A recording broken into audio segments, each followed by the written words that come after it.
বুধবার সকালেও আকাশের মুখ ভার। সকাল থেকেই বৃষ্টিপাত শুরু হয়েছে, সঙ্গে দোসর মাঝে মধ্যেই ঝোড়ো হালকা হাওয়া। জানা যাচ্ছে যে দক্ষিণবঙ্গে এই আবহাওয়া থাকবে, যার ফলস্বরূপ কিছুটা পরিমাণে হলেও যে তাপমাত্রা, সেই তাপমাত্রা নিচের দিকে থাকার ফলে আর্দ্রতাজনিত যে অস্বস্তি সেটা আজকে কম হবে। দক্ষিণবঙ্গে 9টি জেলার জন্য পূর্বাভাস রয়েছে। ভারী দুর্যোগেরও কিন্তু পূর্বাভাস রয়েছে। এই সপ্তাহ জুড়ে ভারী বৃষ্টিপাত হতে পারে বলে জানা যাচ্ছে 9টি জেলায়। তার মধ্যে মুর্শিদাবাদ, বর্ধমান, 2 মেদিনীপুর, হাওড়া, হুগলি রয়েছে বলে ইতিমধ্যেই হাওয়া অফিস সূত্রে খবর। উত্তরবঙ্গের জন্য কিন্তু জানানো হচ্ছে বৃষ্টিপাত চলবে এবং ভারী বৃষ্টিপাত চলবে বলে জানানো হচ্ছে।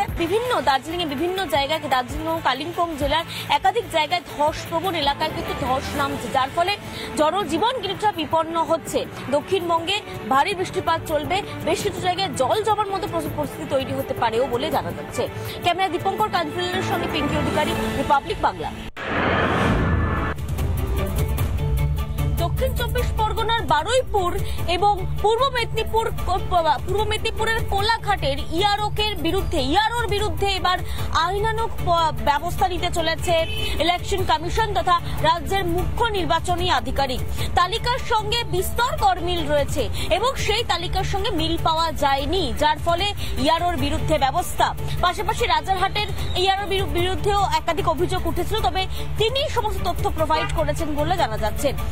কি ঘটেছিল ঘটনাটা, এই ঘটনার আরো বিবরণী নিয়ে বিস্তারিত নিয়ে ফিরবো, তবে চলে যাব পরবর্তী আপডেটের জন্য প্রসেনজিতের কাছে। প্রসেনজিৎ,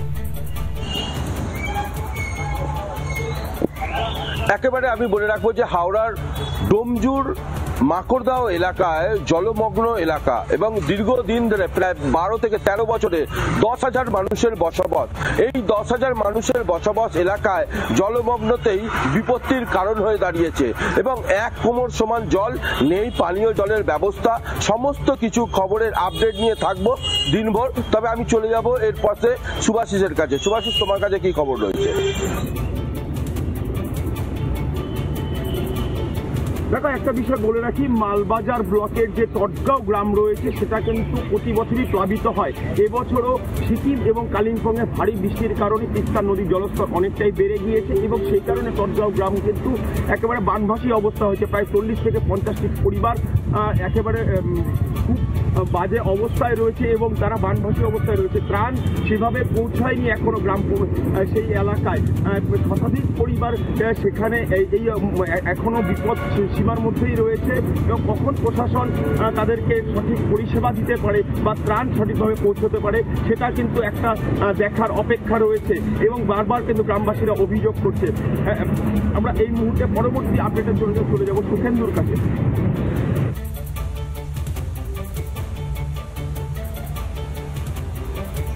দেখো, অনুপ্রবেশ ইস্যুতে ইতিমধ্যে নিজেদের অবস্থান স্পষ্ট করেছে সরকার এবং লোকসভা থেকে কেন্দ্রীয় স্বরাষ্ট্রমন্ত্রী অমিত শাহের হুঙ্কার যে অনুপ্রবেশ হলে হয় গ্রেপ্তার করতে হবে, না হলে এনকাউন্টার করতে হবে। এমনকি কংগ্রেসের আমলে এই অনুপ্রবেশ হতো কারণ তাদেরকে ভিসা দিয়ে নিয়ে আসা হতো এবং জিরো টলারেন্স নীতি এই অনুপ্রবেশ ইস্যুতে সরকারের। এই খবর নিয়ে ফিরে আসছে ছোট্ট একটা বিরতির পর। দেখতে থাকুন রিপাবলিক বাংলা।